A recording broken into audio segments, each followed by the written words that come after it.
At Kroger Pharmacy, care is what's most convenient for you. Care is being here when you need us. We're open evenings and weekends. Care is helping you save more. Most insurance plans and discount cards are accepted at your local Kroger Pharmacy.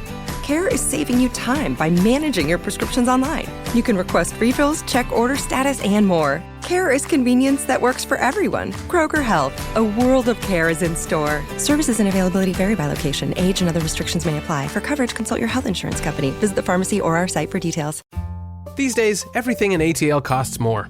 But somehow, Verizon costs less. As low as $50 for a single line when you switch. So while coffee is definitely costing more, Verizon costs less. And dinner in Buckhead for two has gotten pricey.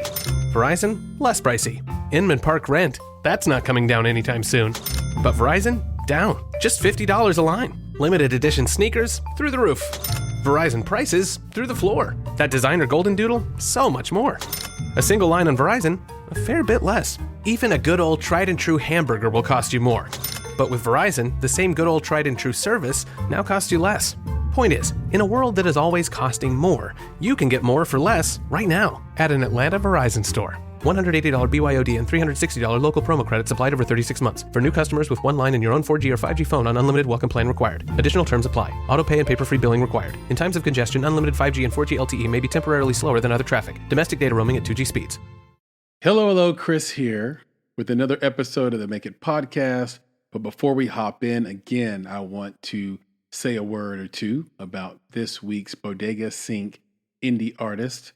And this week we are spotlighting the band The Thing with Feathers. What a title, what a name for a band. The track is Can You See Me? And let me tell you a little bit about this band, The Thing with Feathers. They are an alt-rock, indie pop, dance powerhouse. The crew's natural, quirky swagger, coupled with stellar musicianship, has resulted in a catalog of equally introspective and uncomplicated tunes dedicated to booty shakers everywhere. Okay, here we go. Can You See Me is an exciting and dynamic alt-rock indie pop track that is full of contrasting textures and gritty, raw tones. So I hope you guys enjoy this. And as always, just a quick reminder, we give you a little preview of the song at the beginning. We play the entire song for these guys at the end of the podcast. So if you want to just skip us and go right to the end, we're okay with that. You can go right to the end and listen to The Thing with Feathers and their track, Can You See Me? Look, we hope you don't do that, but we're okay with it if you do. Anyhow, please enjoy this incredible and wide-ranging conversation with the one and only Jon Fitzgerald, the founder of the Slamdance Film Festival.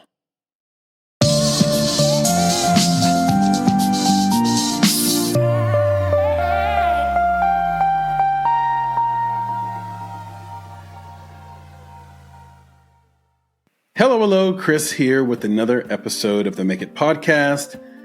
And I'm here with my co-founder and my good buddy, Nicholas Buggs, as well as our esteemed guest, Jon Fitzgerald. Jon, Nick, say hello. Nick, you go first. Oh, look at that. Because you already knew Jon's a gentleman. He's going to let me say hi. You know, it's like, it's all good. And as you could tell, Jon, I love it. You know, this is one of the things that these are little gifts that Chris gives to me on the intro. He knows that I'm a sucker for a pregnant pause. So he throws those in for me at the beginning of these podcasts, and I love it. I'm like, oh, thank you, Chris. I appreciate that. Well, I'm happy to be here, guys. I enjoy your podcast, and it's an honor to have a time to chat with y'all. The pleasure is all ours. And Nick might just like things that are pregnant. I knew you were going to say, see.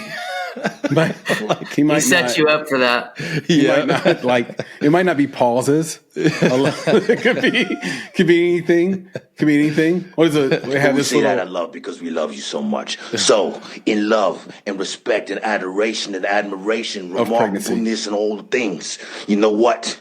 Go yourselves.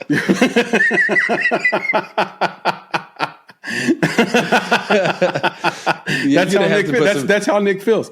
You're going to have to put some context to that, man. You just dropped that on everybody. I don't think I am going to put any context to that. So no, that was one of the many voices that Nick does. And he left, that's an inside voice message to a group of filmmakers we were working with. But I just clipped that part out because I thought, hey, he loves pregnant pauses. Why not just speak to how much he actually loves them? Anyway. Wow. Jon, can you give the audience a deeper sense of who you are, what you are? Because they're not going to understand why we're so excited until you do. You've been doing this a really long time. Filmmaking, festivals, advocacy. Why don't you break it down for us and let the people know what you've been up to your whole career, as it turns out. I don't think this podcast is long enough to give you the whole bio, but I'll just give you the Cliff Notes version. But basically, I started in the business with a film that didn't get into Sundance in '95. And so me and a couple other guys that also got rejected started Slamdance. So I kind of became a festival director by accident, but I was smart enough to realize that this was an amazing opportunity when the office that first year was essentially in my kitchen and people were calling and saying, you should come back and you should do that again. Yeah. So I kind of put my filmmaking career on hold and went back as the executive director in the second year. And Peter Baxter was one of the producers of one of the films in the first year. He came back as the creative director, and we kind of kept that going for the next few years. And so I kind of fell into that festival thing, but I really loved it. I loved that we could help audiences discover emerging talent. I loved bringing all these filmmakers together and doing the panel discussions and watching movies. I mean, it was just amazing. So I did that for a while. Then I got offered the position at AFI. I ran AFI Fest for 3 years. I got bit by the .com bug and went to iFilm till the bubble burst. Mm-hmm. And then I went back to festivals. So I did a few others. I did Santa Barbara. I did Naples. I did one in Abu Dhabi. So I did festivals for a really long time. But then I kind of realized I was gravitating towards what I call social impact films. And so I ended up starting some documentaries, and I ended up making a half a dozen documentaries in the next, 5-7 years. And in between that process, wrote a book called Filmmaking for Change.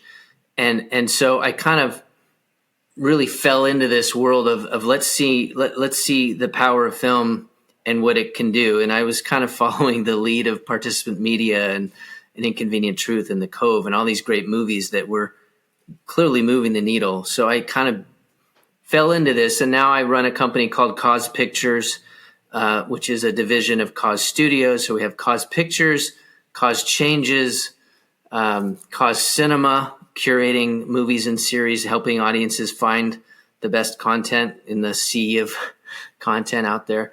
So I'm wearing a lot of hats now, but I assume we'll get into this in a bit. But I do a lot of coaching, have a few courses that I do, and I just really love supporting filmmakers and especially movies that are trying to help create change in the world. Yeah, I love that, Chris. That idea of, you know what, I didn't get into this festival, and I think that I deserve to. So you know what? I'm gonna start my own festival. It's like it's so cool. It's like I'm not gonna take no for an answer. Yeah. No, I don't take no's. I take notes. That's right. I take notes. It's like, oh, okay, this is how it's gonna go. So let's move in a different direction. And then just taking that action has now led to so many other positive things. I think that's a great way to start out that career. It's pretty amazing. I am curious, do you believe that the film was sort of rightfully rejected from Sundance? Absolutely. Yeah. Okay. So I would have rejected it. I would have rejected it too. What was it missing? But I will say there were a few films in the festival that were good enough. I don't think mine was, but there were, and there've been a lot of films over the years that, frankly, we're at Slamdance instead of Sundance that did really, really well. Paranormal Activity, Madhouse Ballroom. We showed the first Christopher Nolan movie. I mean, a lot of big movies. We showed the first Russo brothers movie. So, it became a real thing, and it's still going, by the way. It's still happening. Yeah, I mean, it's famous. For those who don't know, can you share sort of the details of Slamdance? Yeah, so it was created essentially as an alternative to Sundance, so that all the people that flock to Park City in the industry side of things were there, and so if we can bring in more independent filmmakers to get exposure to the community, that's a great thing for those filmmakers, right? So it was really about filmmakers for filmmakers. The festival is run by filmmakers, and a lot of these movies were able to find distribution and or generate their next projects through the relationships that came from that. And in a lot of cases, it kind of jump started their festival run. And so the festival continues. We started a screenplay competition in the second year. We brought in an agency, I think it was Gersh, and then Fox Searchlight reading the finalists. So again, how can we help advance careers? So we did that, and that screenplay competition is still one of the top in the country. And so it's really just a place where you get more filmmakers into Park City, and it helps everybody out. And it's a different vibe. It's less political. It's less corporate. It's for the more indie, fun. Right? Yeah, it makes them feel more comfortable in their own skin when they're around people like them. But still, to your point, have some of that exposure to the industry folks in a more laid back setting. That's pretty cool to kind of create that environment. And I think what Chris and I are like so interested in is that you basically productize the idea, right? It's like, hey, I don't have to do this once. I can do this time and time and time again. And like, what's that formula that you like? What are I don't know, Chris, I'm kind of thinking about it as like key ingredients. Yeah. Right. Like, I know, because you've had a conversation just recently with Jason Padgett, serialized right? it. Yeah. Right. He was, John was able to sort of serialize making a festival. I haven't really seen anyone else do that, where regardless of the location or the theme of the festival, you can make the festival work. So can you just talk about how you productized, in a way, building a festival, and what are those elements that seem to be repeatable no matter where in the world you want to start the festival? Yeah, well, I appreciate that. I think the key is, as you can imagine, it's understanding what the goals are for that festival. What's happening in Park City is not the same thing that's going on in Abu Dhabi or in Palm Springs. So depending on where you are, that can help dictate, and how big is the audience. Right. So there's a bunch of variables. You go in with a clipboard, right, essentially, and say, OK, here are all the questions I'm going to ask. How big is this community? Where are the hotels? Where are the theaters? How many people can we do 2 screens, or can you handle 4 screens? Or do we start with just 1? And do we do a weekend, or do we do 7 days? And so you got to ask all the questions, but you can't try and do too many things in a first or second year event. You kind of got to grow. It doesn't help a filmmaker if you're showing his movie and there's 3 people in the audience, right? I went to a festival in Arizona. I won't name names, but I bounced around from the different theaters, and there's a few in this theater and a few in that theater and maybe 20 in one theater. And I was just thinking, this festival's not old enough and doesn't have the audience to support multiple screens yet. And as a festival director, you have to learn what your community wants to see, because part of the purpose is to create the experience for your community, right? Yeah. But the other part of the experience is giving an opportunity for the filmmakers to connect with other filmmakers and with the audience, right? You're doing a Q&A. You're getting feedback from this community that can help drive the rest of your run.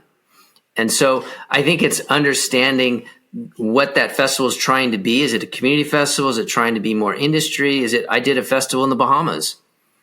Well, that's a completely different animal too, right? They had never done a whole lot of American independent screenings there. They hadn't seen a lot of international films, certainly. So, and then how do you go into this community? There? Yeah. Like, so I'm just curious why you chose the Bahamas. Was it the beaches and the sunshine, or was there some other motivation? I have managed to work on a lot of festivals that happen to be near the ocean, which is never a problem for me. I'm in LA, a few miles from the beach. I love the ocean. But no, what happened with the Bahamas is it was one of the first festivals when I started consulting. To your point, how did you figure out how to do these festivals in different places. After running several festivals, I think my third one was Santa Barbara, I came out of that festival and I said, you know what, I'm spending a lot of time talking to filmmakers about how to play festivals. And then I'm talking to a lot of people about how to make their festival work. I had written a couple articles about how to start a festival. And the Bahamas called me because this woman, Miss Bahamas, Leslie Vanderpool, had this brilliant idea to do a film festival there, but she had never run a festival. Right. So I put together a whole blueprint for her and a sponsorship package. And we met with the Ministry of Tourism and pulled together the funds to do it. But again, it was like, here's the checklist of things you have to know. What is the audience going to embrace? How do we get the filmmakers here? How do we create an experience that they'll never forget? It is the Bahamas. So it was kind of a no-brainer, but you still had to check the boxes. Yeah. And that festival, too, is still going. I have some inside knowledge on sort of what it costs to run the Nashville Film Festival, but I'm curious, is there sort of a magic number in your head for sponsorship dollars to make the festival work? Just to, even if it's just one screen, because it really I'm just curious on so many factors. Oh, okay. Like, well, I know things cost different things in different areas, but you can imagine if you're doing an event in a big city, where you're going to get media coverage, and you're going to have street pole banners, or you're going to have, bus stop banners, and you're going to, you know what I mean? Like if you have a ton of exposure you can offer your partners, then you can command bigger dollars for those sponsorship fees. If you're doing a little event in a tiny town that's got 20,000 people and you don't have a big marketing budget, you're not going to command the same numbers from sponsors.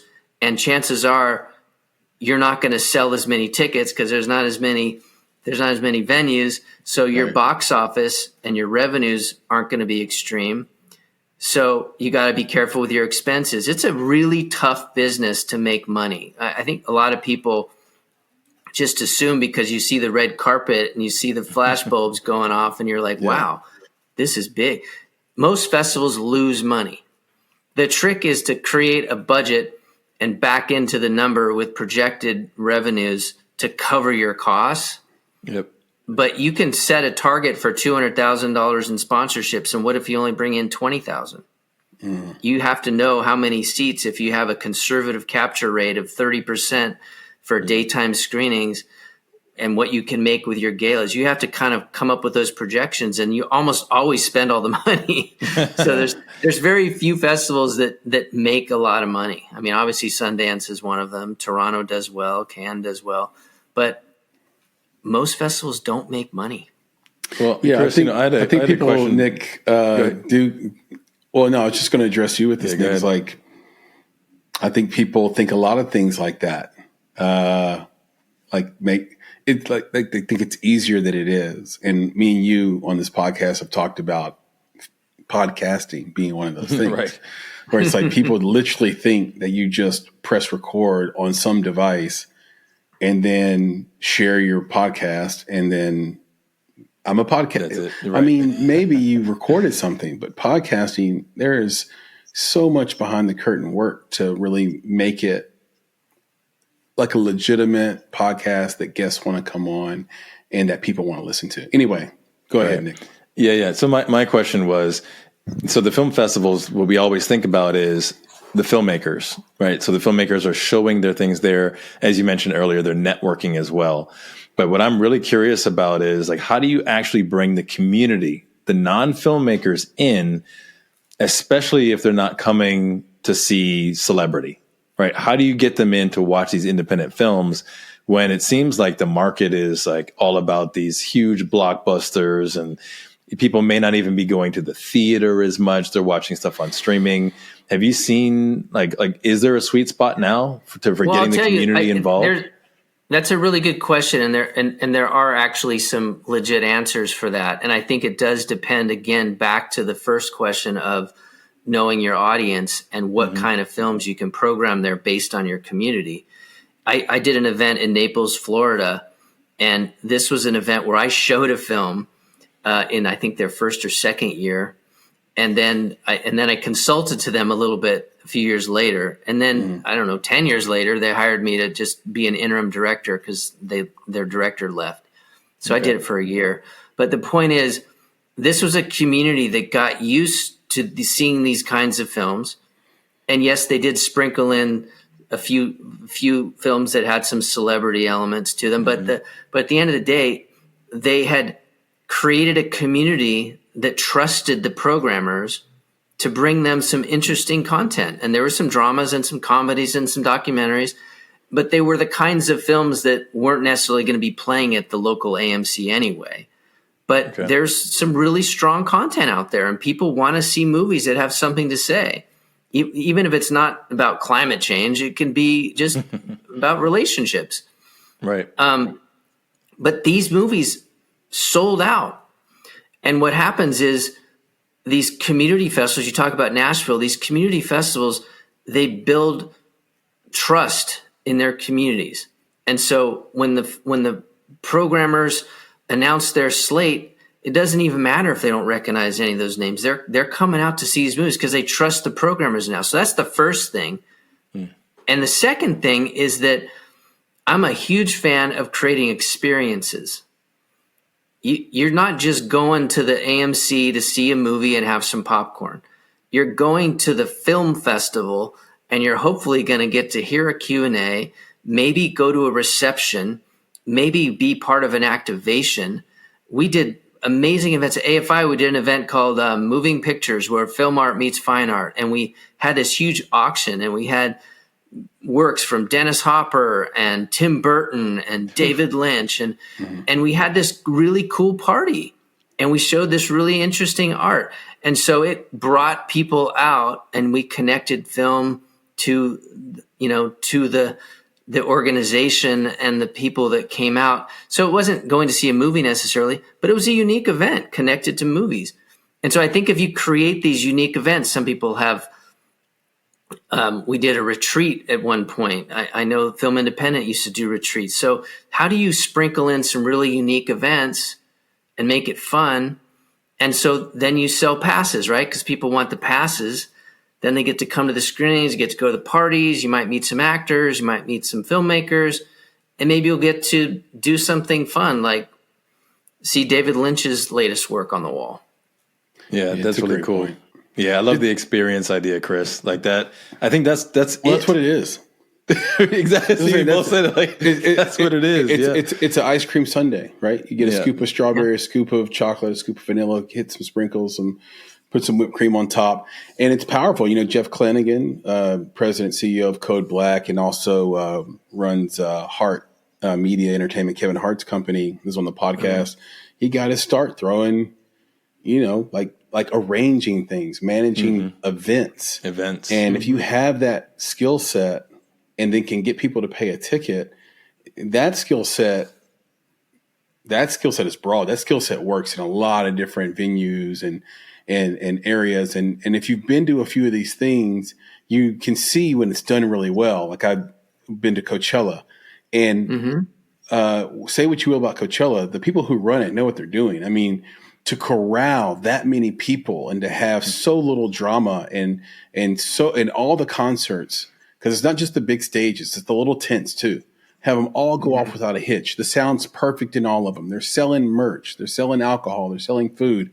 The amount of organization that goes into that is startling. I'll add one thing to that though, Jon, which is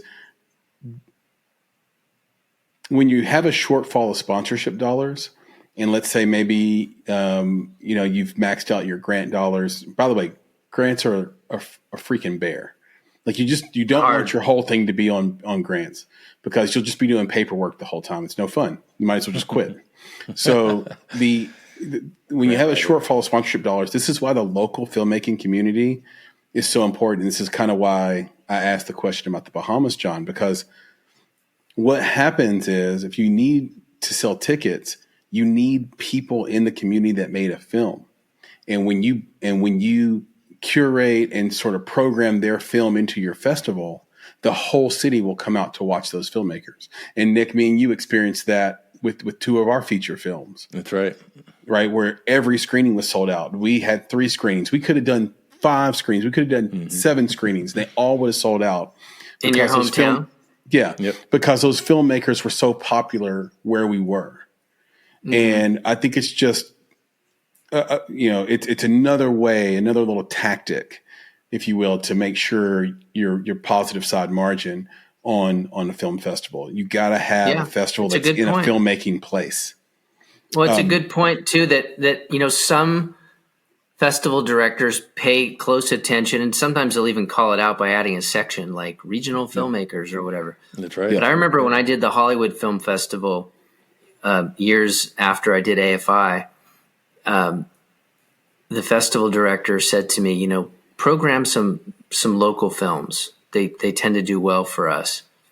And we did. We programmed a bunch of films that were not necessarily a movie I would have picked at Slamdance or Santa Barbara, but we picked a few films where we knew the filmmakers were here and we knew that they were going to bring out an audience. And the truth is, if you're looking at those box office projections and you're saying, if we can sell out X number of shows, that can really help with our bottom line. And look, I ran Topanga one year, and that was really tough because it's a small community, and I brought some amazing movies, like films from top festivals, amazing movies, and there'd be like 10 people in the theater. And it's just heart-wrenching. You just got this amazing piece of art on the screen, and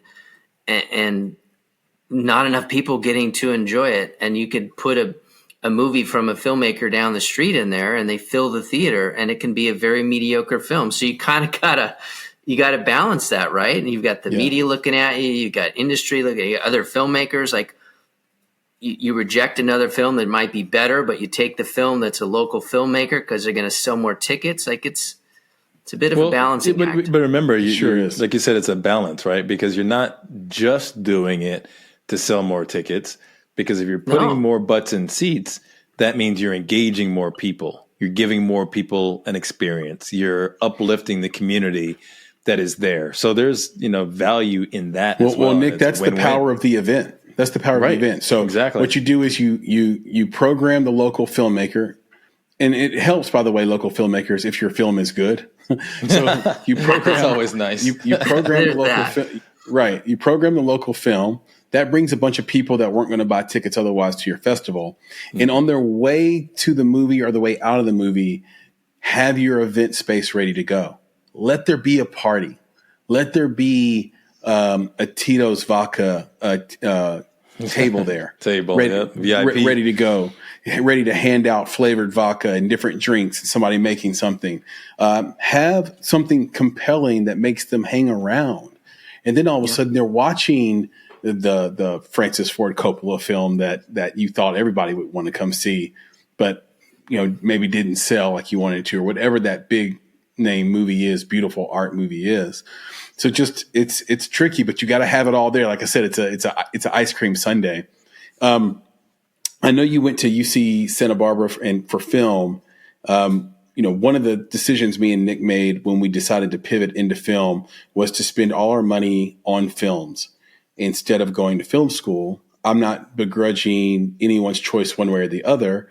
Producer Joe and intern Sam are both, in film school, or intern Joe's headed that way. What's your thought? I mean, is it worth going to film school, or should you go I'll right on the set? tell you my experience real quick, and then I'll tell you what I think about the now. Because again, I graduated in '89. Okay. So it was a while ago. Yeah. But the truth is, you look great, by the way. Thank you. Fantastic. We when I went to that school, I didn't know what I wanted to major in, and we're not going to have time to hear the whole story, but maybe I'll give you some nuggets. Fun Cocktails later. Because it's kind of a funny story how I ended up in film to begin with. And we'll see if we have time to come back to it.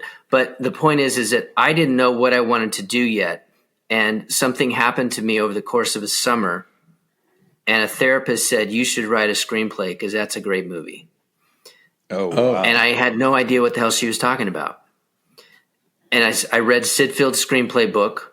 Oh, Sid Field. I did this whole therapeutic thing, right, where I was just writing it, not because I was going to sell it or make it, but it was like therapy. I go back to college, take an intro film class, and fell in love with it. I'm like, oh my God, this is what I have to do. I was analyzing, I think it was a Hitchcock movie. It's going to come to me in a second. Joseph Cotton, not Strangers on a Train. It'll come to me.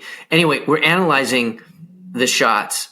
I'm thinking of this as film, music, acting, design, everything. I'm thinking this is a combination of all the arts, and I've always been into the arts. And I took one more class, and I was it. I was done. I declared film studies major right like that week.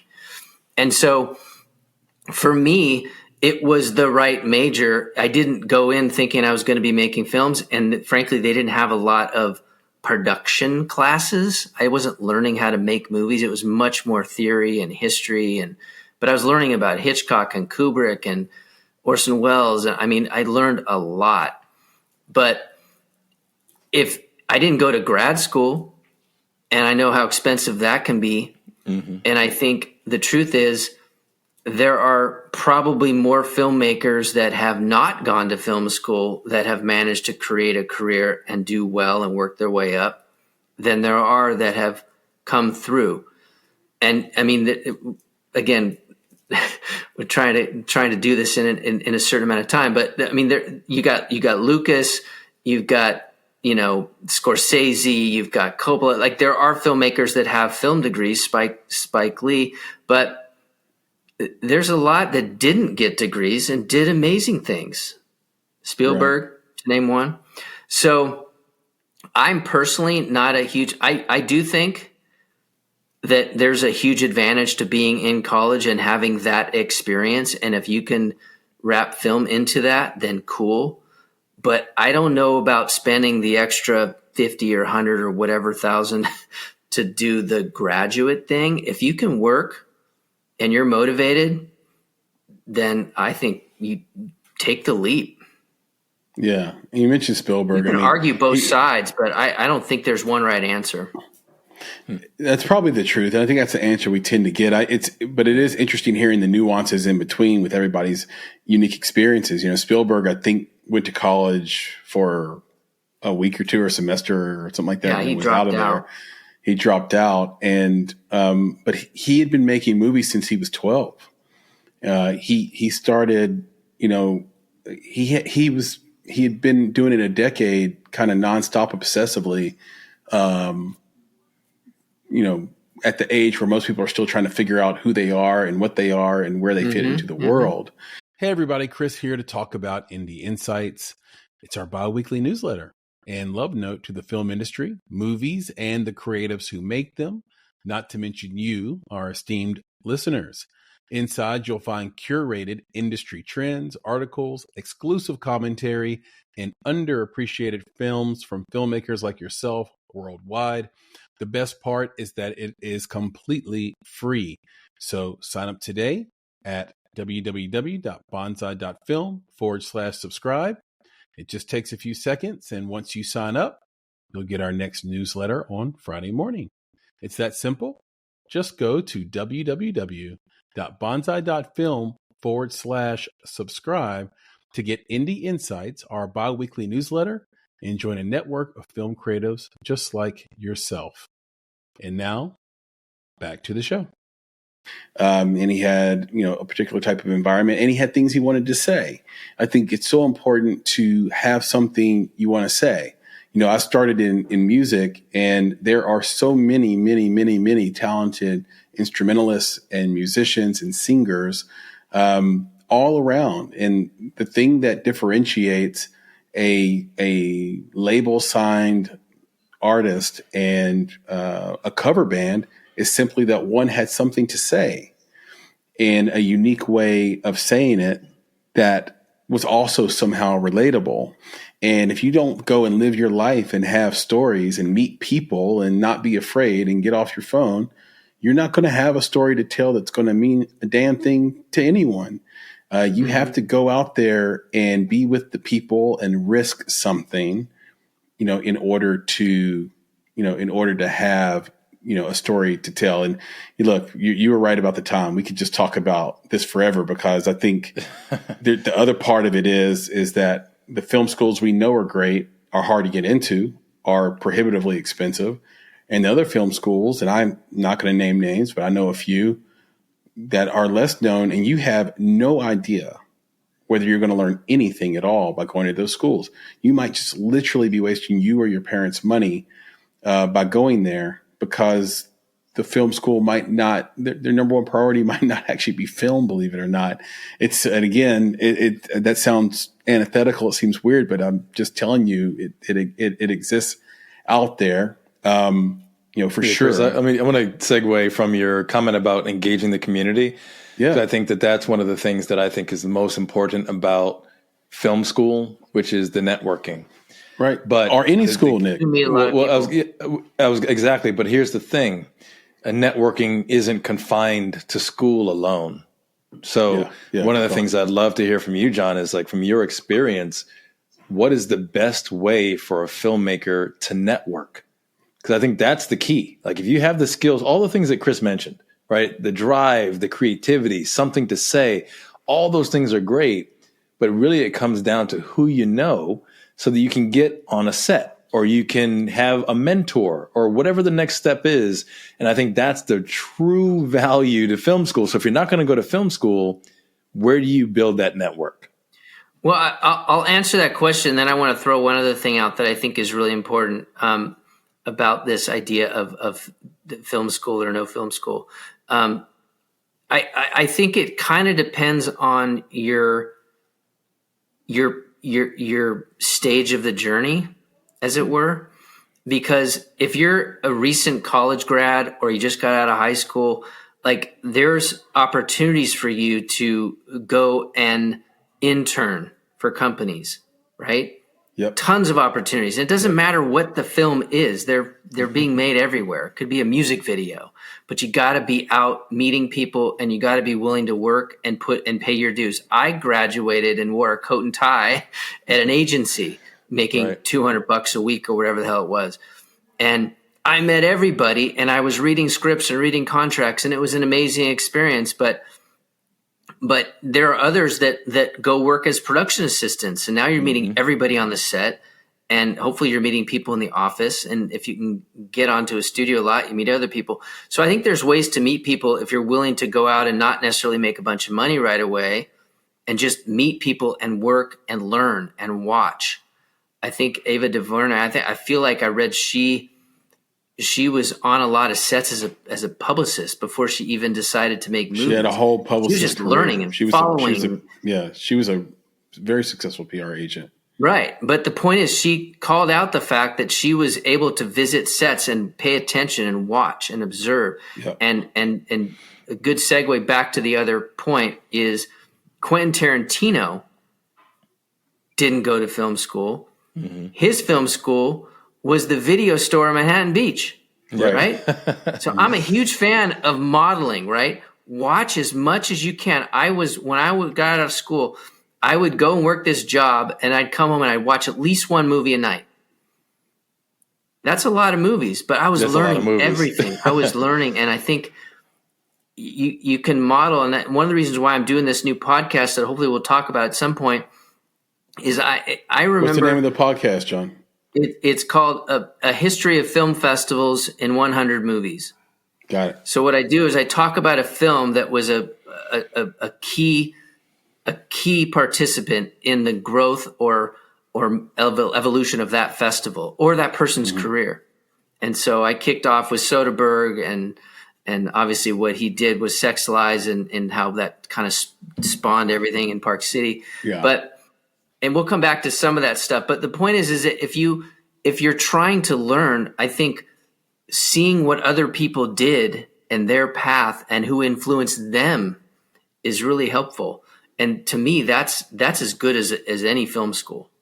Yeah. Overstatement of the year is, I'm not, or most obvious statement of the year is I'm not Quentin Tarantino, but I really agree with his path because, like that was huge for me. Like what I've always loved film, but what really got my taste polished was working at Blockbuster Video. So I worked at Blockbuster Video for a year at the peak of like Blockbuster's popularity and height, like in the late 90s.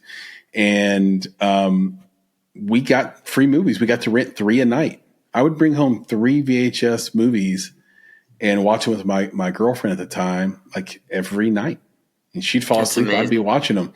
And so it's just like reading a lot of scripts. So if you read a few screenplays, the first great one you read, you'll think is like the best movie ever. Or if they're unknown writers and you finally get a good one, you'll be like, okay, let's make that. But if you get to read a whole bunch of them, then you'll develop sort of, the right temperament towards what's good versus what's great versus what's really bad versus what has promise but has sort of mistakes. And you get these little nuances in between. So just doing something over and over and over again, this isn't anything new. I think the watchers, the viewers, listeners know this. That's going to help you out. But how to get there, I think, is the question. And you do have to your point earlier, sometimes you have to sacrifice that bigger thing you want to do, like whether that be interning. Our intern Sam, he watches a movie a day, or that's his goal. He watches a movie a day. And I think him doing that at his age, where he's really young, is so smart, because if you have to do that at 30 when you have a kid and a wife, good luck. Right? Because you're not going to be able to sacrifice those things to watch a movie, which most people will view as play, not learning or not work. And, you can't help how people feel, but how they feel can affect you in a meaningful way. And so we know it's work. We know it's study. We have an aspiration for it. But to the outside person, it just looks like you're a hobby. It looks like you're playing around. You're just watching movies all day, and you're not moving forward with your life. So it's really, really good advice. Hey, here's another thing, Nick, to your question that I think is something that I wish I did more of. But I did enough, but I probably could have done more. Which is networking through clubs and groups, and visiting film festivals.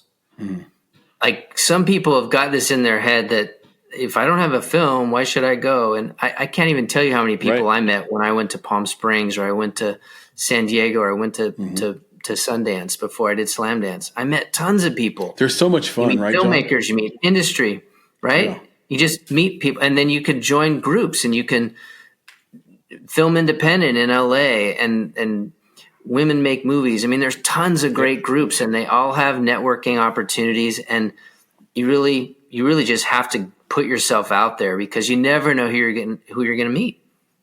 Yeah. Also, the more bohemian your mindset, the more fun you're going to have at festivals of any kind. And these people that don't want to go to a festival because they don't have a film in it, I don't get it. It's like there's so much fun. But sometimes people need you to bring the fun to them, and they're not able to create interesting situations, conversations on their own. I've always been able to create interesting situations and conversations on my own. So I might have a skewed perspective on why festivals are so fun. Not everybody is as fun. Outgoing. There it is. I'm a trained extrovert. I'm not even a real extrovert. I'm an introvert. Well, that's the thing. But that's true. But I know you're how to trained. do it. Exactly. Yeah. But that's the thing, is that you and I, Chris, have met, countless people at festivals who don't have that skill set, right? I mean, I remember at one of the last festivals, I think it actually was at NAF, where I saw a guy standing up against like a pole in the middle of this packed place. Just Did you rap Tone Loc to him? Yeah, right. But I walked up to him and I had to talk to him, right? It's like, look, man, like just to have that conversation and open it up. Yeah, and opened him up. He shared his script, right? He talked about his challenges, his issues, but he needed somebody to walk up to him. And I think that's the challenge, that you do actually have a lot of creatives that are natural introverts. Their extroversion is their art. So if they don't have a piece of art to share, it can be difficult for them to put themselves out there. But I think it's conversations like this, it's the work that Jon does through his consultation that lets people know, hey, you need to get out there. You need to be part of the community. You need to engage people because you honestly never know what friendship you might make, what relationship you might build, what movie you might see. And if you're not out there, then like you were saying, Chris, you're not gaining these experiences to then get you to that next level, whatever that next level is going to be. I mean, look, the festival can help you, right, Nick? Like they can help you out. They can set up a party. They can have food available. They can put you in posh locations that make you feel, good and make your ego sort of smile, right? Like I think that's really important too. But you have to do your part. So, completely agree. Okay, Nick, are we good? Before we talk about Jon's book and his advocacy here, do we have time? Can we go into things we should know with producer Joe? I think we can do that. And then we have another question that we'd like to ask Jon after that. But I would love to get in on some trivia here and see how it goes because we have multiple questions. We love learning. Yeah. So let's do it. Let's get producer Joe on cam.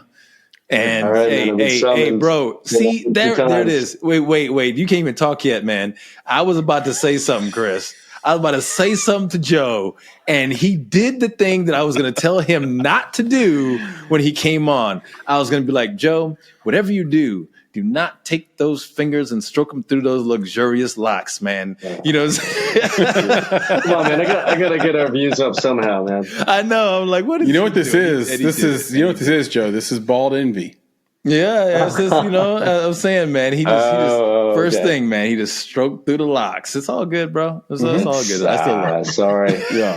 Nick I'm just trying to impress Jon, man. That's all. Yeah, Nick, I got you. Nick saw you stroke those locks, and all of a sudden he was. That I love because. No, don't. No, actually, clicking his buttons. No, actually, he was like this. Oh, you mother. That's exactly how I felt when you. That's how I felt. Yeah, I love it, man. Anyway, hit us. Now, wait. I want to set this up, Joe, because shout out to producer Papa Bear, who's enjoying the Dominican Republic right now. Hope you're getting a tan. I hope you're having a luxurious time. But he has left us with some gems and jewels. So, producer Joe taking his spot, but this is a producer Papa Bear curated question. So. Curated just for our guest today. That's the one and only Jon Fitzgerald. Man, you really got to expose me. Drop it on us.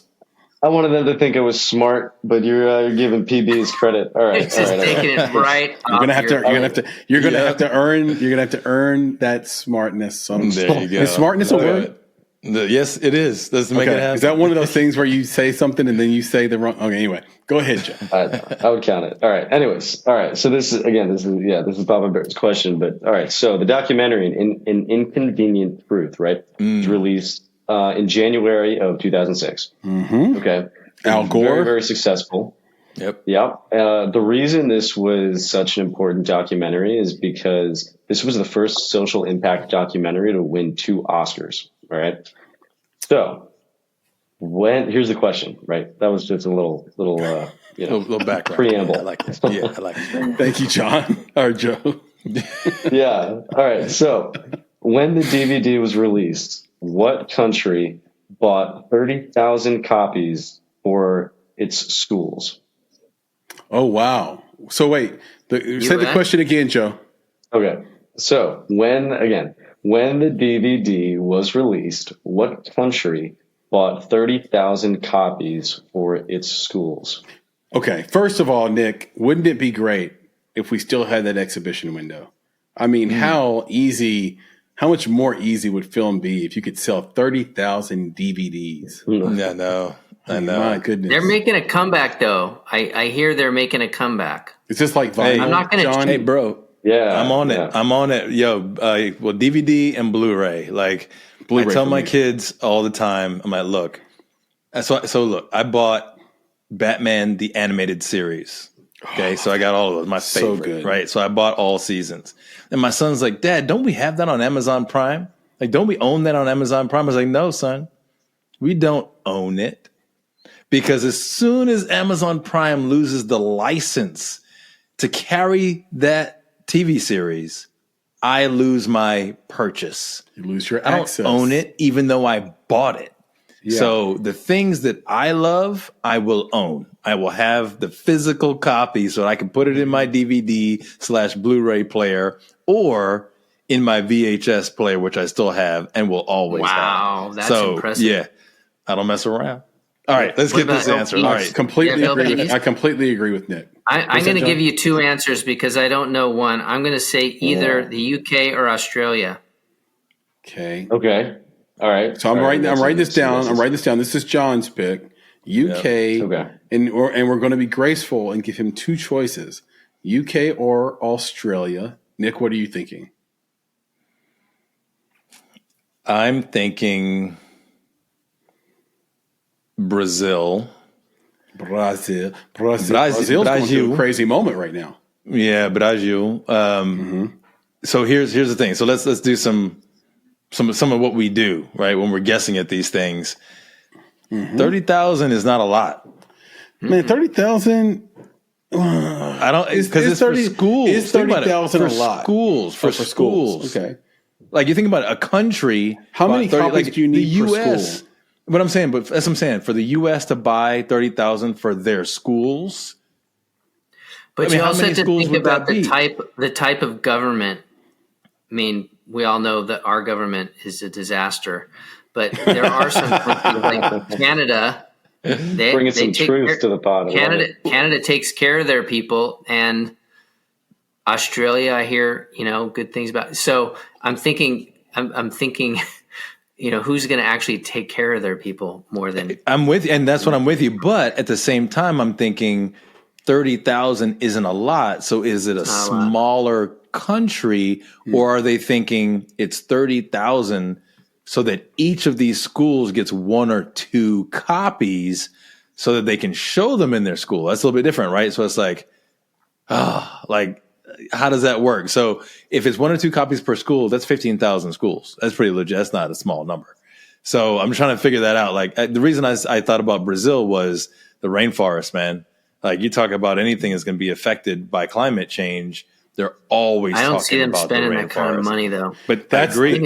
This is you See, said my point. you hit My the nail point on the is, head. Yep. It doesn't matter if 30,000 is a lot. It's the price tag of those DVDs. So me and you both know, because we have movies distributed, that they'll sell you the DVD wholesale for between $3 and $6. So let's do some just quick back of the envelope math. It's $5 a DVD. Let's say back in the day. Yeah. All right, because it's not dead technology. Anywhere from 100 to 150,000. So it's going to be 100. It's going to be at least 150, in my opinion, if not more, because then you have to ship it, everything else, right? So what country? And is what it a Scandinavian country? And what country's taxpayers will? It's a Scandinavian. Are you calling a lifeline right now, John? Yeah, no, we're going to like Iceland. Right, I'm going. No, Iceland. It's not Iceland. But I'm thinking so now. You're changing from Brazil to Iceland. I'm going Iceland, 100%. You're going Iceland. Okay, you're going I'm thinking Iceland. of changing my pick to just Scandinavia, somewhere in Scandinavia. I don't know if that's specific enough, but I'll write it down. I'll take it, bro. I will take it. I like it. Scandinavia. Now we have to also. Then I get a bunch of countries. I'm going to give you my guess here, but I'm going to just preface it by saying we must remember, and Joe, this is why I brought it up, because I didn't want you to be implicated in this. I'm trying to keep you clean, brother. I'm trying to keep you clean. Appreciate that. Here's the deal. We have to remember the type of bastard that wrote this question. Yeah. He's so tricky. Yeah, again, he's such a tricky man. So smart, so clever, so cunning. Producer Papa Bear. Notice how I said man, by the way. I don't know why. Right. I don't know why I went Zoolander on you, man. Right. But he probably this is probably a trick. It's probably the U.S. So my guess is that is that the United States bought 30,000 copies, and that money went straight from our pockets into Al Gore and the producers' pockets, and maybe rightfully so. So my final guess is the United States. Joe, lay it on us. Okay. All right. So, real quick. So, what's everybody's guesses? We got U.S. We've got U.S. We've got Scandinavia, and we've got Iceland, and then man, I love it. I love the confidence. Nick's 1B, Joe. Nick's 1B is Brazil, and then John's 1B and 1C are the UK and Australia. Okay, go ahead. You're right. Okay. All right. He's like, any final guesses? We're all good? Nothing. You guys are all off. Yeah, we figured. Wow. What is it? Yeah, you guys are all up. All right, so the real answer is Spain. That I would not have guessed. They have terrible air quality in Spain. I was just talking about that this morning.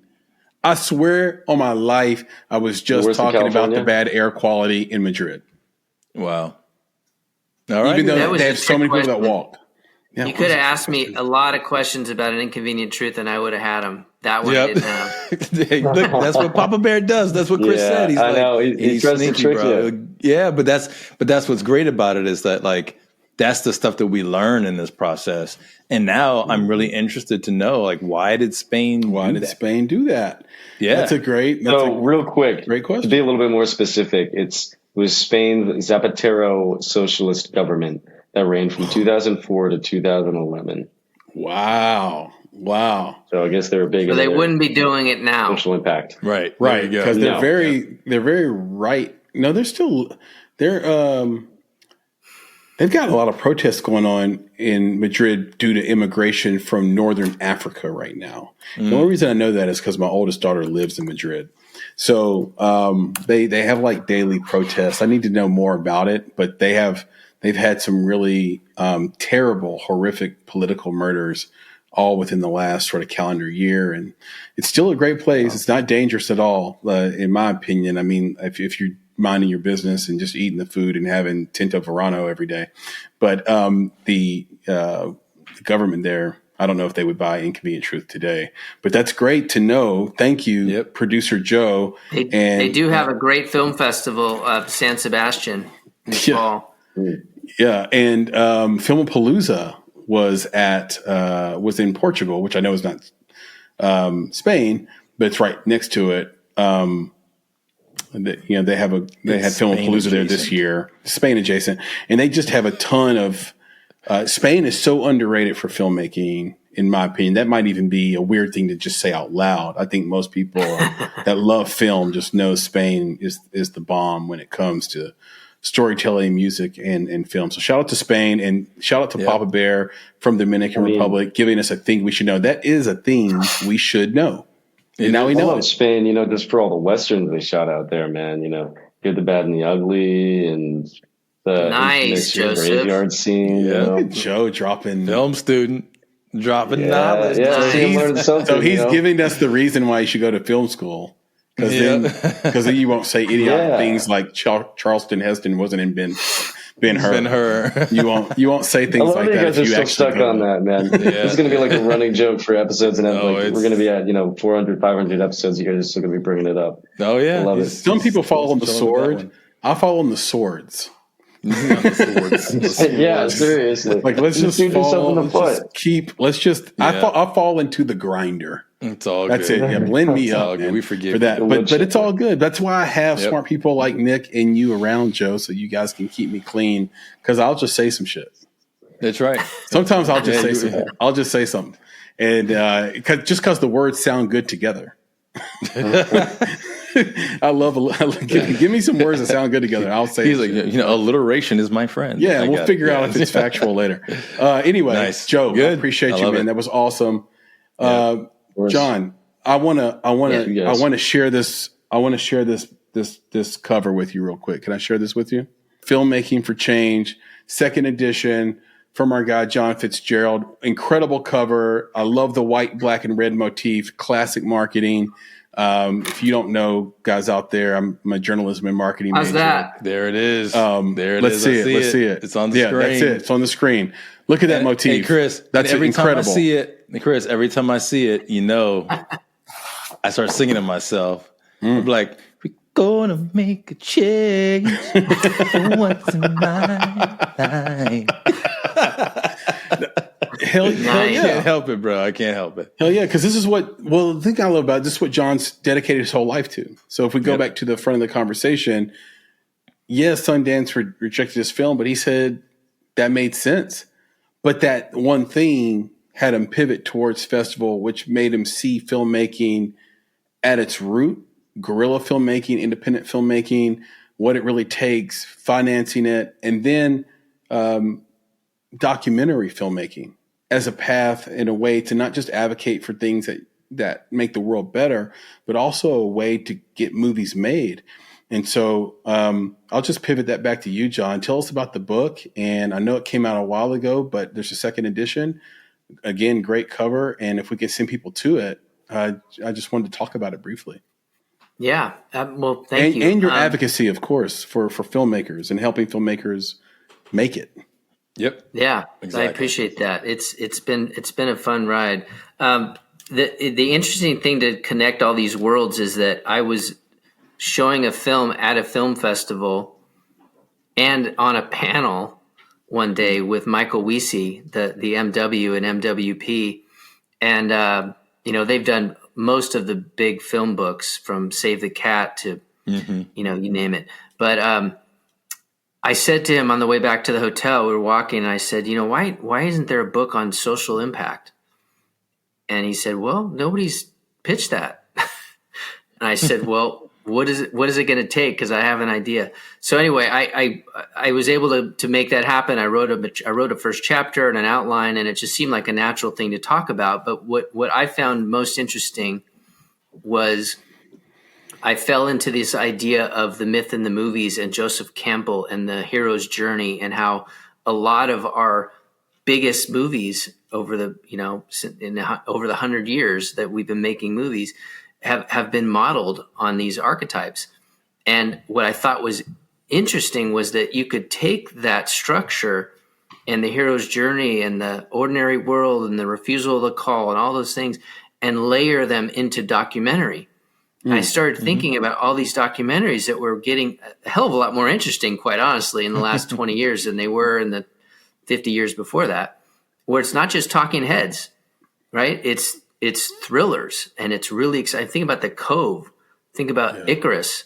I mean, there's been some amazing documentaries, and some of them use 3-act structures, but a lot of them have this hero's journey thing. So I tried to apply that in the filmmaking for change, and the idea that you can take a non-traditional story that's not scripted and still find structure to it, which is storytelling 101, right? There's a beginning, a middle, and an end. And so that was the impetus behind this. And then, of course, how you bring these movies out into festivals and out into the world. And then the new edition was about activation. How do you leverage the power of film to create change? Well, it starts with getting people to see it, but then there needs to be a call to action. And what are you trying to do with it? And so that's really why we created Filmmaking for Change. And there is a course that people can take, or they can just get the book, but it's filmmakingforchange.com. Yeah, and I love that storytelling 101. How much are your courses? That's great. I think that Filmmaking for Change is around $100, $97 or something like that. Oh man, that's so inexpensive. Which is not very, and it's hours and hours of video, awesome. of video and slide presentations and resources. It's really comprehensive. I just did a webinar on it yesterday. It's ironic that we're talking today. I did a webinar. I got the whiteboard over here with the 3 keys of developing and releasing these stories. But it's funny, there's a lot of people didn't necessarily think of themselves as filmmakers. And because of the growth of documentary, people that didn't necessarily know that they could make a movie are starting to think, well, I think I could do something like that. And it's even more impressive when they're trying to do something that can create change, whether it's about like a mental disorder or about climate change. I just was talking to somebody yesterday about plastics and, what it's doing to our oceans. And somebody else was talking about that. Sustainability. Yeah, I think that. So, Chris, I like the idea of like it's storytelling 101. And I think people think about the hero's journey as filmmaking 101, but I honestly don't think about it like that. The way I think about it is the hero's journey is human psychology 101. Yeah. Like what attracts us to a story. That's it, right? And I think that's why you're spot on with that for documentaries, is that what attracts us to the documentary, and it is that journey. It is exploring, who these people are, what their ordinary world was, whether it was good or bad or ugly, and how they shifted out of that world into something else. Who were their mentors? Who were their heroes? Like, what is this thing that came of it? We want that in every story, not just because it's great storytelling, because it is at the center of our human psychology. So I think you're spot on with that. Yeah, well, you just said it. I mean, it's like peanut butter and chocolate, right? You take story and change the world, right? There you go. You can put both those things together. It's a home run. He's like, you got a Reese's peanut butter cup. It's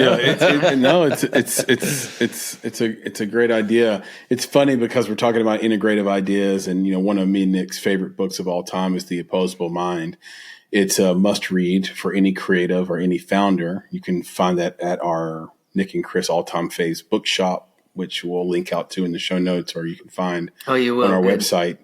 But if you just want to Google it as well, you can just find The Opposable Mind. It's one of those books too that not everybody's heard of or read, so it doesn't come off as like yet another recommendation for Sapiens or something, right? Which, by the way, is an incredible book. It gets mentioned by every person that reads. Kudos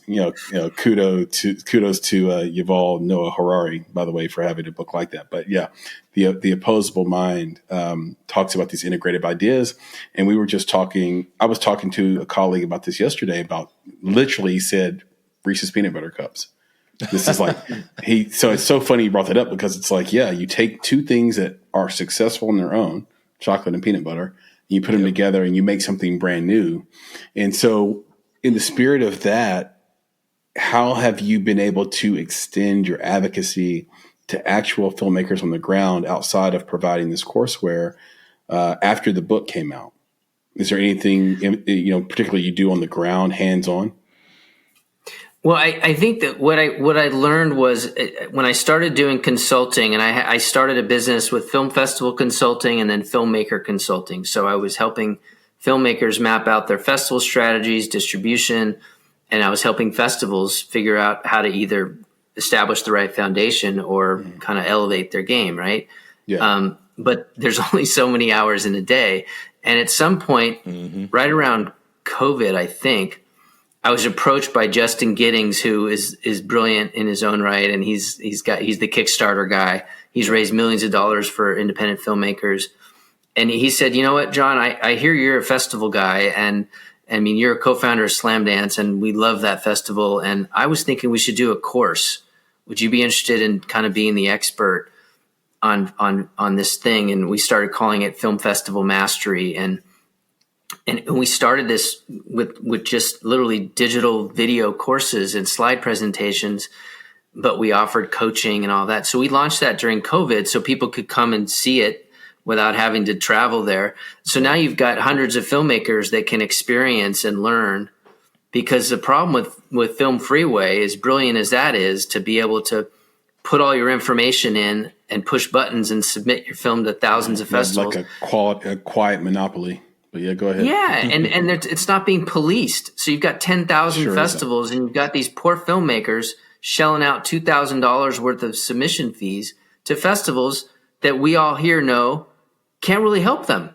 Right. So we started creating these modules where you need to have a strategy, no spray and pray. You need to know how to get on the programmer's radar. You need to know how to maximize your participation to really make it count. And so I realized that if I could do these courses, I could actually make a bigger difference for more people. So there's the books, there's the courses. So I do a lot more of that. And then I also do the podcast I mentioned earlier, a history of film festivals and 100 movies. And I think, again, that can be a great resource for filmmakers because they can learn about these filmmakers, the Chris Nolans and the Steven Soderberghs and the Greta Gerwigs. And, I'm doing Ava this weekend. I mean, it's nice. They're going to learn a lot about what influenced these talents, right? And I have a Substack page called On the Circuit that goes out to 78,000 people. And that's top 10 film festivals for industry, top 10 documentary, 10 things you didn't know about social impact festivals. Like, so I'm trying to give these resources. And so those can be read. I don't have to be at an event. And then I do one called Cause Cinema, which is helping people find the best movies and series that they may not know about. Because as you both know, there's just way too much crap out there. That's right. There's not enough curation going on. So those are the things I'm working on, kind of all at once. And then I'll say it now because I think this is a cool opportunity for you guys to get to kind of break that I haven't told anybody yet. But Justin and I are building this thing with Paul Jun, who runs filmocracy.com. That's going to be called Fest Source. And it's going to be kind of a boutique concierge for filmmakers to help solve that riddle of finding the right festival, starting with a curated list of festivals. So you want to search, but you're searching from a list of festivals that can all help you. I like it. That's going to launch. I mean, in my next mind, congratulations, first off. I mean, you're out there just doing your damn thing. I think that's incredible. Anytime you got 78,000 dedicated readers, you're doing something right. Just to put that in perspective for the audience that may not know, in industry, the idea is basically you're trying to get to 26,000 email addresses, 26,000 readers. So based on just ad rates and sort of, newsletter rates and partnership rates across the board, if you take them on average, if you have 26,000 readers, you made $1 million, or you can monetize $1 million. So 78,000 is just bananas. Congratulations on that. But also, it's not just about having a big audience. It's about the fact that the audience is filmmakers and it's would-be filmmakers, and you're really actually making an impact on these, I would say younger filmmakers, right? Because I think seasoned filmmakers know, like, look, I think first things first. Emerging filmmakers, right? Because some of them are in their 20s, some of them are even in their 30s or 40s, because it took them a while to figure out that's what they wanted to do. Yeah, and as Franklin Leonard from The Blacklist will always say, I don't care if you spent 40 years in dentistry and now you want to be a screenwriter, right? It's not an age thing. So I think you're spot on. It's an emerging filmmaker thing, because I think that the thing you figure out is, do you have a good movie? Like, did you pour your concentration into making something that's really, really great? And then you might not have, as big of a problem, right? Like, if you made poor things, guess what? You're going to make every festival. But if you didn't make poor things, you need to actually research which festival would like the thing that you made the most. Mm-hmm. And are they a market? So is it worth going? Yeah, and which festival can help you achieve your goal? Yes. Yeah, exactly. So which starts with identifying your goal, right? Like that's the key. I think, the strategy only comes from first identifying the goals that you have for. Personally, I think, and John, you can agree or disagree or expound upon it, but sometimes it's not the goal for the film, right? It's the goal for the filmmaker, and the brand, right? It's like, where are you going with your career? It starts with, the first question we always have when we're doing a coaching call with a filmmaker is, what are your goals with the film? And sometimes it's, I want to sell my movie. And sometimes it's, I want to use this as a calling card. So I want to play credible festivals where if I put those laurels on my press kit, they actually mean something. That's right. Sometimes they don't know which of those festivals can actually count. And you get people will get the laurels on their covers, and it doesn't mean anything, right, John? not if they're a crappy festival, and certainly right. not if they're trying to parlay that film into the next one with Fox Searchlight. They send that deck to Fox Searchlight with a bunch of lame logos on it. Like, well, that doesn't establish credibility. Yeah, that don't impress me much. Which is all the Laurels do. I mean, if you go to the Booty Cheese Film Festival, that's not going to be. That's probably not going to. He's like, that's the thing. You know, they have the shape of those laurels. Is it going to blow you up? Yeah. Just want to make sure I circle back on this. So, guys, go to search at Substack on the circuit to be part of a massive group of emerging filmmakers, and the light creatives on Substack. And then the breaking news is that Fest Source is about to drop with you and a few co-founders, and it's going to be sort of the be all end all of how to navigate the festival world. Is that fair to say, Jon? Yeah. That's the start. And my website has always been causepictures.com. Mm-hmm. But now I have jonfitzgerald.pro just because I had so many things going on that weren't Cause Pictures. I just finally got the URL jonfitzgerald.pro. So you can reach, and I do complimentary consultations just to find out if there's anything I can offer to help filmmakers. And sometimes there's something I can do with a book or a course or some feedback. Sometimes it's just an introduction to somebody else. But, yeah, it's all right there front and center. Yeah, Jon, and that's a segue for me into just this. You've done so many things, and you are doing so many things, and you're doing so many things to help maximize the success of filmmakers and help them make it. The question, of course, that Chris and I always ask our guests is, what does it mean to you to make it?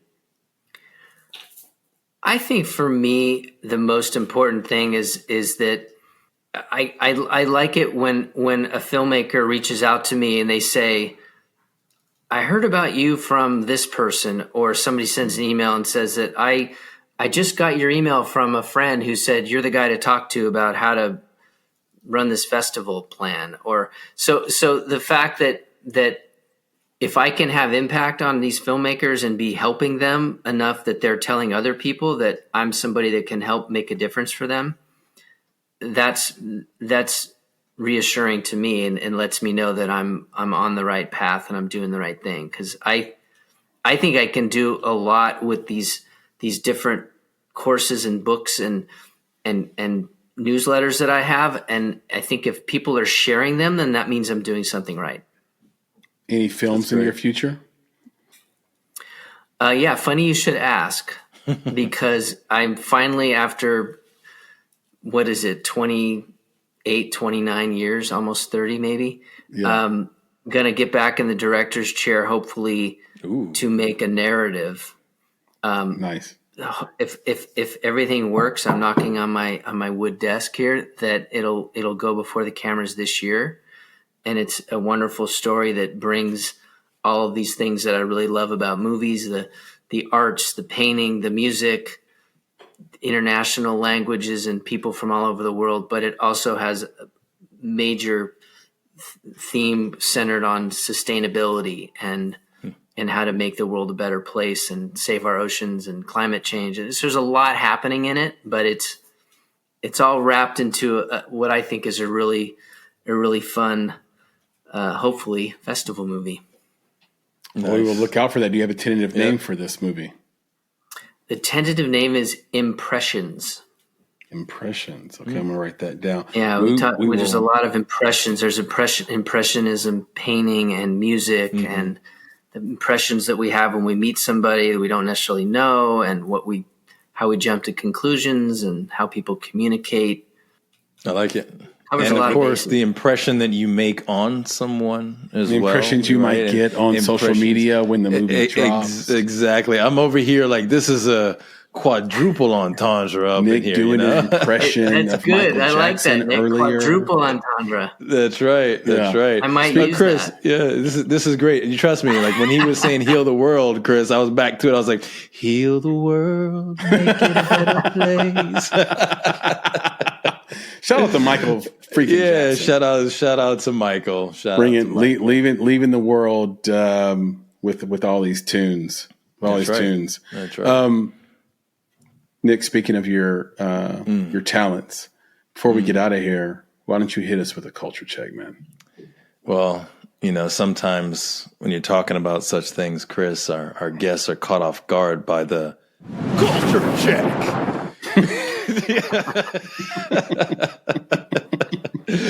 I was ready. Yeah, look at that. He knew it was coming.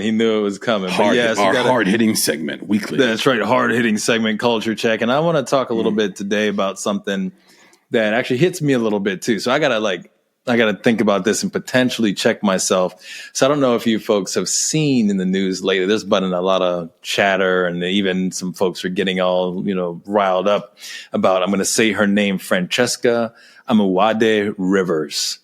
She has recently been named as Juliet to star alongside Tom Holland, who will be Romeo in Romeo and Juliet. And from the announcement that she would be playing Juliet, there has been a lot of racist comments. I think there's racist and misogynistic comments thrown in her direction and the direction of the director of this play. And, you're just thinking about it. It's like, I guess it's now they've got a black Juliet, right? And people are up in arms about this. I think about exactly. Well, I think about Halle Bailey, playing the Little Mermaid. Right now, the other thing that's coming out, got a lot of flack for that. Exactly, and the other thing that's coming out is one of these. I guess it's Marvel, right? Where they're going to be having Julia Garner play the Silver Surfer, right? And I remember, and my son knows the Silver Surfer as a male character, right? Like, what are we doing here? Changing up these characters that we know and we love. And I'm going to be honest with you. When I heard that you have a brown-skinned Little Mermaid, I'm like, man, Ariel's a little white girl with red hair. Like, right. Like, I don't know what you're talking about. Like, that's just what it is. That's Ariel, right? And why is that Ariel to me? Because that's what I grew up with. That was the character that I fell in love with. Right. And I think that that's what happens with these characters. And I wonder, are these characters of the complexion that we remember them, right? As we first were introduced, is that the intent?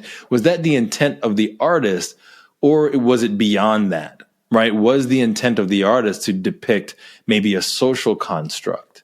Maybe the intent was to talk about a specific theme. Maybe it was beyond the skin color or, the race, creed, sex, gender of the character. But at the time that those things came out, whether it was a book, a movie, a play, it just fit the times to have a white character or a male character. And now we're just moving into a different time where now you can do whatever you wish, right? All of it is acceptable. All of it is socially acceptable. All of it is, should be normalized.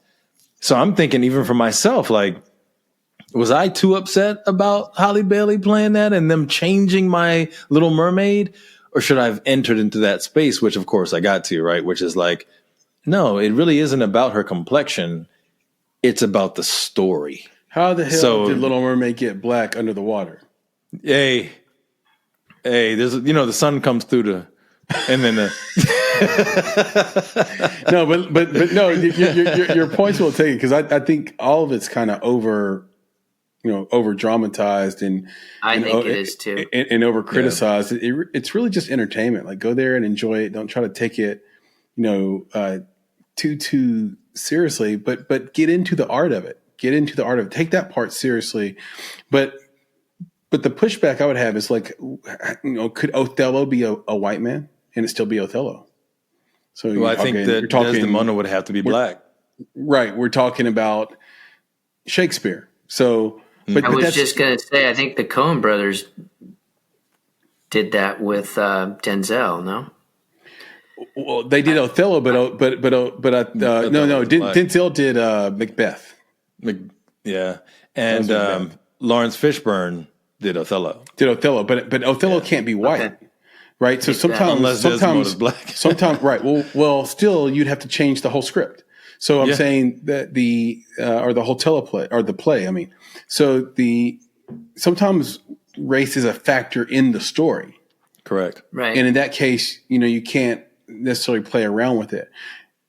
Again, when you talk about the Romeo and Juliet and the Montagues and the Capulets, is that a little bit about who those people are and their families and where they're from and why they're fighting? And, how are you going to have to sort of adjust the narrative to fit a warring black family with a warring white family? And what we will internalize about that in modern day, right? There's a certain thing we don't internalize at all when both families are white. It becomes the Hatfields and McCoys, right? Like we're like, okay, these are two people who are fighting for other reasons. Whereas if you have a whole black family or a white family and these two kids are dating or whatever, now it's not just about like maybe something external, but it also might be, oh, you guys are different races as well. Right. And so it just feels like there could be a marketing cheapness to it, John. I guess is what I'm saying, and sort of a underhanded conceit, there that's behind the obvious.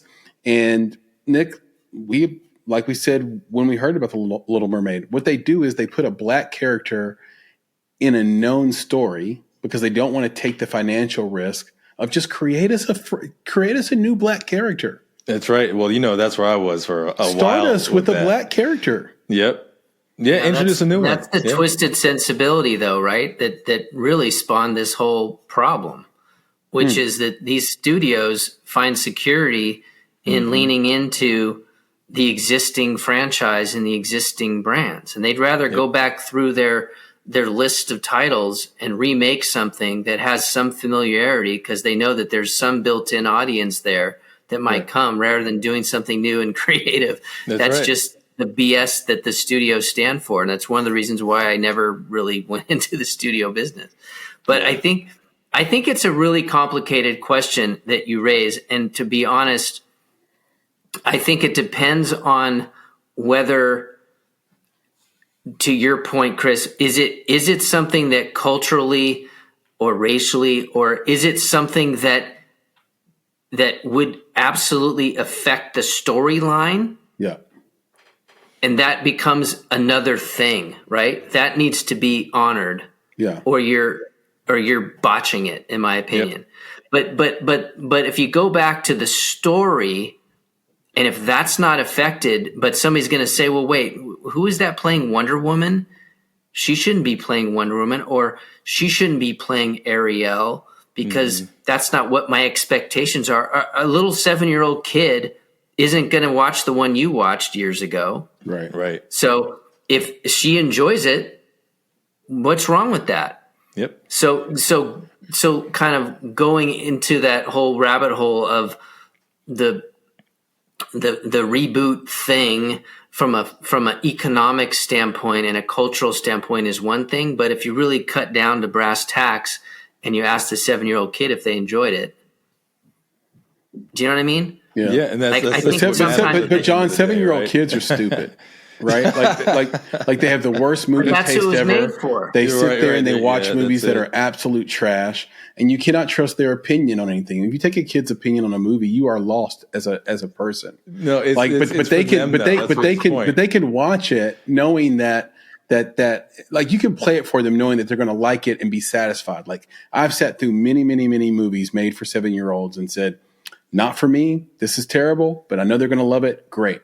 That's being an intelligent person is the ability to keep two ideas in your head at the same time. You can know that that's for them and know that it's also a bad movie, right? So I'm not going to put everything on, oh, the 7-year-olds are going to like it. That's great. It makes it okay. Does it? I'm not saying it makes it okay. I'm just saying I think that there's the issue of the story and the cultural issue. And if it doesn't make sense in the world of that film, then they're making a creative poor decision. Right. But if our expectations, because of something that we were fond of because of a certain typecast or a certain male versus female character. The Silver Surfer is a great example. I mean, I have Silver Surfer magazines. I don't think comics, or comic books, but I don't think that it would affect. Like, I wouldn't frown on it if it was not the same. If the story was well written and it was captivating, I wouldn't say, but it's not that one, so that one can't be good. You know why I just think it sucks that they can't be creative enough to come up with a different, and John, different character. Just make a female superhero. Hey, listen, I'm with you with that because, and like you said, there's a lot of different things here. Because when you talk about a play in Juliet, to me, you could have anybody of any color play that. Right. It doesn't have to be about race at all. You can still have two warring families, and it doesn't matter what color or creed any of them are. Right. And then you move into things like, The Little Mermaid, where you do have people who have become invested in them being, it's Ariel. There's this character that has been played out in so many ways. I mean, when's the last time you saw a kid with a Juliet doll?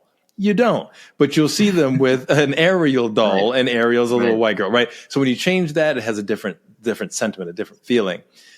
Then you have the things like Silver Surfer, where, of course, I had to he's already not wearing clothes, Nick. Right, all right. But listen, but I know, but listen, I had to read into it, and there is like one comic where it exists where Silver Surfer's wife actually turns into a Silver Surfer, like it's like a different dimension or whatever. Mm-hmm. So there is a case in which it's a woman. So then there's that. But here's the deal, John. This is what I'm going to get to you when you talked about reboot. So you brought something back to me that I learned about recently. I don't like the reboot thing. I don't like them. I don't like them either. But this is why I don't like them. Okay. So the latest one that has popped up on my radar is Good Times. Okay. Yeah. I love that show. Oh, wait, John. Wait. There's more. So they're not only rebooting Good Times, but they're making it animated. And what it is that it's the children or like the grandchildren of James and Florida Evans. And check this out. You got to watch the YouTube. You got to watch a trailer of this flipping series that's going to come out on Netflix. Wow. They have a crack dealing baby. Okay, the baby deals drugs, and then I'm like, and they're calling it Good Times, and I'm like, no, that is the opposite of what Good Times stood for. What Good Times is trying to get across. Yes, they would never, ever have a member of the immediate family engaged in anything like that. It is literally about being in the middle of the struggle and trying to figure out how to avoid all of those paths. Right. Mm-hmm. I mean, you have to think about it. When Florida Evans, and of course, her real name escapes me at the moment. But when they brought her in to do that role, I think it's Esther Roll. When they brought her in, they were going to have her in there as a single mother. Right. And she said, no, if I'm going to do this, I want my children on this show to have a father so people can see that Black kids aren't all running out there without their fathers. It's very important. That's what this was about. Now, for them, so many years later, to have a drug dealing baby as part of the family, I just can't with that. And I showed it to my son the other day, and I was like, man, look at this ridiculousness. This is crazy. This is stupid. I hate it. My son watched the trailer. He was like, that looks funny, Dad. I'm going to watch that. I'm like, boy. Because he has reference. But listen, now your son's brilliant, but he has no. But listen, he has no reference. You know what I'm saying? Like kids to the original, right? He has no reference to the original Good Times, so he's experiencing this much like many of these little girls might have experienced Little Mermaid for the first time. It's brand new. It doesn't matter what she looks like.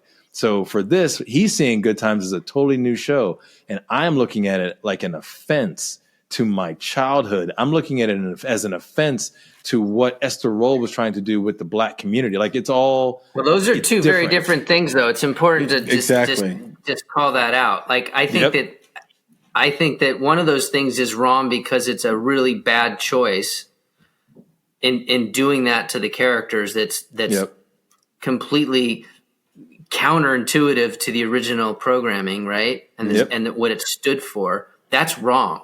Yep. But the idea of it being something that is so different that a newer generation can relate to, and it's frustrating to our older generation. Yeah. That's a bit of a different animal, I think. It is. You're right. And I think that's what we were getting to before. It's just like you're introducing something new where they don't have the context, and it will probably work. But to and John's, I think that's the challenge. No, but John's spot on. To John's point, this is why Disney lost $400 million last quarter. This is why these decisions, they don't know who their audience is. The people that are going to drag the new generation to these properties, to this intellectual property, are the adults that watch the original. Mm-hmm. Like, if you watch the original Ariel, you are 45 to 50 years old right now. So you're going to bring your kid to the new one. And what is your comfort level of that? What did they put in it? That movie was already different than the Hans Christian Andersen book. They were happy about that. So it's not a great one to apples comparison, Nick, right? Because that book was dark.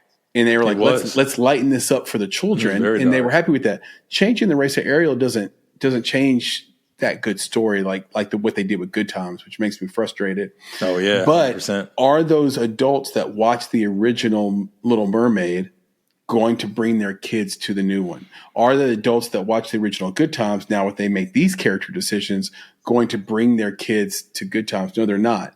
So, nah, man, you got to put the VHS tape in, bro. Yeah, what these studios are basically conceding, exactly, what they're basically conceding, Nick, is that we're going to find an all-new audience. Yep. Screw the old audience. The old audience is dead or irrelevant. We're going to find a new audience, and we're going to try to make it relevant. Now, what's really sad is what's relevant to the Black community is having someone in the family that deals drugs. Yeah, man. That's just crazy. Like that. That's terrible. It's wrong on so many levels that it's hard to even fathom. Oh, yeah. I invite you to watch that trailer. And I just was, like I said, growing up with Good Times and all those shows, I just can't. And my son thinks he's going to watch it. And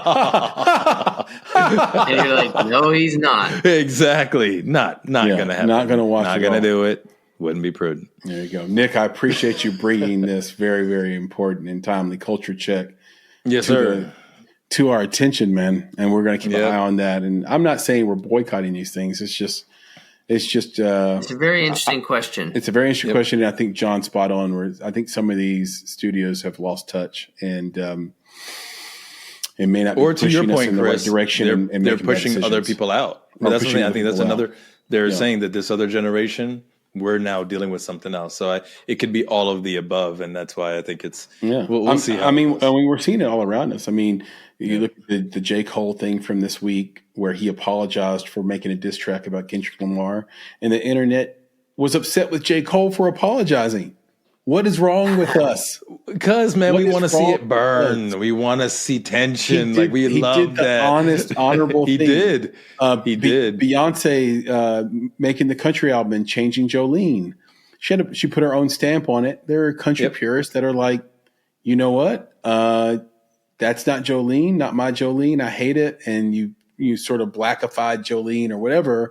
and there's this really big pushback without these people knowing the history of country music, where it's like the banjo was an African instrument and Black people actually created country music and rock and roll, by the way. We don't have to get into that. We don't have time. John, this has been amazing. That's a great podcast. You should listen to that if you haven't heard it, which is kind of I riffed on it basically, is a history of rock and roll in 500 songs.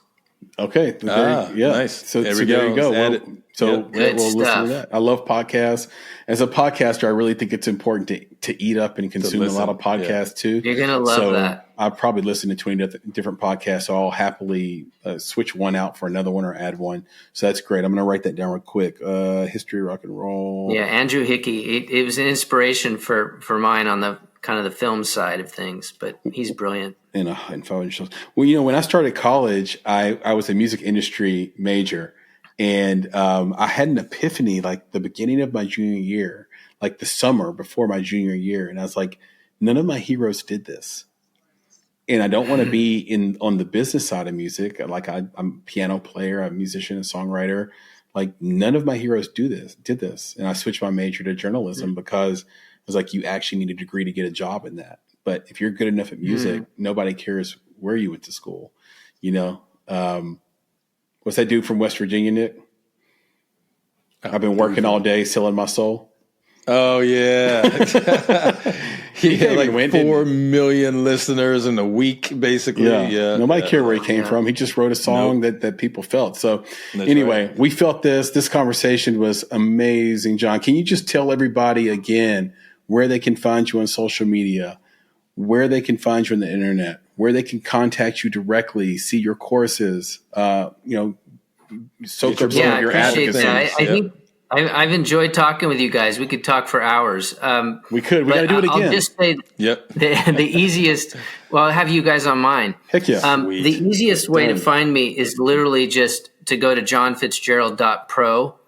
And if you forget that, Cause Pictures is kind of the umbrella for all my companies. But I encourage the filmmakers out there listening to visit On the Circuit, do a search on the Substack for On the Circuit, because there's a lot of really interesting articles and videos and podcasts there.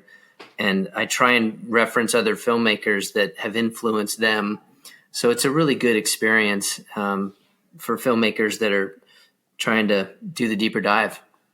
Heck yeah. I love it. So you heard it right here from the man himself, Jon Fitzgerald. Go to his new website, jonfitzgerald.pro, not .com, not .io, none of this other stuff. jonfitzgerald.pro. Go find him there and find him on Substack at On the Circuit, where you can read all of his thoughts on filmmaking and advice. Look out for Fest Source coming up very, very soon as well. And what's the name of we got Cause Cinema as well, right? Cause Cinema and Filmmaking for Change is the book if anybody's interested in making social impact film. Yep, and Filmmaking for Change, and there's a subtitle of that, Make Films That Transform the World. That's what Jon's all about. That's what we're all about. That's what you guys listening are tuning in for. So I love the sentiment of that. If you are watching this, you already know where to find us on YouTube. And if you're listening to this, you already know where to find us on audio. But here's the thing. What if you want to switch it up one day? What if you want to do the reverse? What if you want to be like Superman and run around the world backwards so that you can save a lane? You have to do these things. So here's how we do it. If you're listening to this, go to YouTube and search for the Make It Podcast and watch our show. If you're watching the show, maybe you can't be in front of your computer all day. You got stuff to do. Go to Apple, Spotify, or anywhere you find great podcasts, and you can search for the Make It Podcast. We'll come right up. Please rate us 5 stars on Apple and Spotify. It really, really helps. And you can listen and subscribe to this podcast as well. If you want to know more about everything that we're doing, you can find us at themakeitpodcast.com. There you can find all of our back episodes, our current episodes. You can listen, watch from there. You can also visit our brand new shop. We've got so much cool gear, hoodies, t-shirts, hats, etc., that you can purchase and be part of the team. Like make it your calling cry. Make it right there on your hat. Right? It just like people see it, they're like, boom, I know what that person is all about. So do support the shop there. You can also subscribe to our newsletter while you're on that website. Our newsletter is bi-weekly. It comes out every 2 Fridays. It's called Indie Insights, and it is our love and our passion to put this newsletter together. It is completely free. Just costs you an email. So you can go to bonsai.film. So bonsai.film/subscribe to subscribe to our newsletter today, and we will send you the next one on Friday. If you want to get in touch with Nick, you can do that at Nicholas Bugs on Reddit. You can email him at nick@bonsai.film, and then give me your new Instagram handle, Nick. They call me Mr. Bugs. There you go. So you can search for that Call Me Mr. Bugs on Instagram. And he just started this like a day or two ago or a week ago. So go there, follow him. And he posts there quite a bit. It's a good time. A lot of little advice and quotes and quips. So very awesome. If you want to get in touch with me, you can find me on X at Flame in Your Heart. Your is spelled UR. Better way to search is probably just my name, Chris Barkley. And I will come right up and follow me on X. I post there probably every single day. Social media wise for this podcast, we are almost everywhere at _ Make It Podcast, TikTok, Instagram, X, you name it. And I think I've said, can't forget one last thing. Cotton Bureau, buttery soft t-shirts, hoodies, hats. So proud of this partnership with Cotton Bureau. They reject 90% of all designs. So big deal that we got in there. And you can find some curated specialty t-shirts and hoodies there. So basically, in other words, designs you will not find in our regular shop will be on Cotton Bureau. So go support that at cottonbureau.com/the Make It Podcast. You should be able to find it, or just go to Cotton Bureau and search for the Make It Podcast, and our store will come right up. With that, Nick, can you please leave us with the credo? So you see that, John? He just went through all that. And at the end of it, he gave me the gift of the pregnant pause. So we appreciate you, Chris, for all that you do. Our friends, our family, our fellow filmmakers, and our followers out there, we have to say, as always, be better, be creative, be engaged. And thank you for listening. Nick, John, talk to you both soon. Yes, sir. We'll do this again. Sounds John. great. All right, Loved it. man. Thanks, guys. Anytime. Keep doing what you do. We'll Thank do. you, brother. Appreciate you. All right, guys. Appreciate you. All right. Thank you, Joe. Bye. Thank you, Sam. Okay.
When you need mealtime inspiration, it's worth shopping Kroger, where you'll find over 30,000 mouth-watering choices that excite your inner foodie. And no matter what tasty choice you make, you'll enjoy our everyday low prices, plus extra ways to save, like digital coupons worth over $600 each week. You can also save up to $1 off per gallon at the pump with fuel points. More savings and more inspiring flavors make shopping Kroger worth it every time. Kroger, fresh for everyone. Fuel restrictions apply. These days, everything in ATL costs more. But somehow, Verizon costs less, as low as $50 for a single line when you switch. So while coffee is definitely costing more, Verizon costs less. And dinner in Buckhead for two has gotten pricey. Verizon, less pricey. Inman Park rent, that's not coming down anytime soon. But Verizon, down. Just $50 a line. Limited edition sneakers, through the roof. Verizon prices, through the floor. That designer golden doodle, so much more. A single line on Verizon, a fair bit less. Even a good old tried and true hamburger will cost you more. But with Verizon, the same good old tried and true service now costs you less. Point is, in a world that is always costing more, you can get more for less right now at an Atlanta Verizon store. $180 BYOD and $360 local promo credits applied over 36 months. For new customers with one line and your own 4G or 5G phone on unlimited welcome plan required. Additional terms apply. Auto pay and paper-free billing required. In times of congestion, unlimited 5G and 4G LTE may be temporarily slower than other traffic. Domestic data roaming at 2G speeds.